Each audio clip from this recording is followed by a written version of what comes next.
Hello friends, നമസ്കാരം. ഞാൻ doctor വിജയ കടകിൽ. നമ്മുടെ നാട്ടിൽ ഇന്ന് പ്രായഭേദമന്യേ കുട്ടികളെയും മുതിർന്നവരെയും ഒരുപോലെ ബാധിക്കുന്ന ഒരു പ്രശ്നമാണ് അവർക്കുണ്ടാകുന്ന വിരശല്യം അഥവാ കൃമിശല്യം എന്ന് പറയുന്നത്. നമ്മളിതിനെ വേം ഇൻഫെസ്റ്റേഷൻ എന്നോ അല്ലെങ്കിൽ ഇൻഡസ്ട്രിയൽ വേംസ് എന്നുള്ള പേരിലോ ആണ് ഇതിനെ സയന്റിഫിക്കലി നമ്മൾ പറയുന്നത്.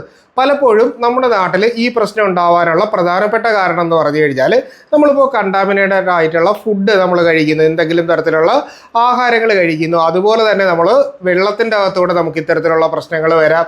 അതുപോലെ തന്നെ ഇപ്പോൾ കുട്ടികളോ അല്ലെങ്കിൽ പുറത്ത് പോയിട്ട് നമ്മളിപ്പോൾ മണ്ണിൽ കളിക്കത്തില്ല, അപ്പോൾ അങ്ങനെ കളിച്ചിട്ട് ആഹാരം കഴിക്കുന്നതിലൂടെ അല്ലെങ്കിൽ നമ്മൾ എന്തെങ്കിലും പുറം പണിയൊക്കെ ചെയ്തതിന് ശേഷവും മണ്ണിലൂടെ നമുക്ക് ഈ പറയുന്ന രീതിയിൽ വേം ഇൻഫെസ്റ്റേഷൻ നമ്മുടെ ശരീരത്തിൻ്റെ അകത്ത് ഉണ്ടാകാനുള്ളൊരു സാധ്യതയുണ്ട്. അപ്പോൾ ഇത് എപ്പോഴും നമുക്ക് ദഹന സംബന്ധമായിട്ടുള്ള പ്രശ്നങ്ങൾ ഉണ്ടാക്കും. അതുപോലെ തന്നെ നമുക്ക് മലത്തിലൂടെ ചിലപ്പോൾ രക്തസ്രാവം പോലുള്ള പ്രശ്നങ്ങളും, ഇനി മലദ്വാരത്തിൻ്റെ അവിടെ ചൊറിച്ചിൽ പോലെയുള്ള പ്രശ്നങ്ങളും, കുരുക്കൾ അഥവാ റാഷസ് വരുന്നത് പോലെ മലത്തിൽ ചിലപ്പോൾ വെളുത്ത നിറത്തിലുള്ള കൃമികളുടെ സാന്നിധ്യം നമുക്ക് കാണാനും ഒക്കെ സാധിക്കും.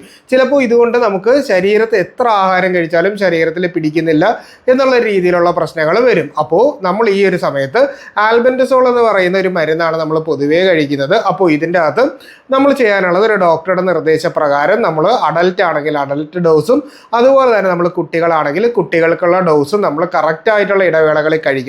ഇതിൽ മുതിർന്നവരിൽ പലരും വിചാരിക്കുന്ന ഒരു സംഭവം എന്ന് പറഞ്ഞാൽ അവർക്ക് ഇത് കഴിക്കേണ്ട ആവശ്യമില്ല, കുട്ടികൾക്ക് മാത്രമാണെന്നാണ്. പക്ഷേ നമ്മുടെ ശരീരത്തിൽ കൃമിശല്യം ഉണ്ടെങ്കിൽ എല്ലാവരും കൃത്യമായിട്ടുള്ള ഇടവേളകളിൽ നമ്മൾ ആൽബൻഡസോൾ കഴിച്ചിരിക്കണം. അതിനോടൊപ്പം തന്നെ മറ്റൊരു കാര്യം എന്ന് പറഞ്ഞാൽ ചിലർ വിചാരിക്കും വിരയ്ക്കുള്ള മരുന്ന് കഴിച്ചു കഴിഞ്ഞാൽ രാവിലെ എഴുന്നേൽക്കുമ്പോൾ നമുക്ക് വയറിളകുന്നത് പോലെയുള്ള പ്രശ്നം ഉണ്ടാകുന്നത്.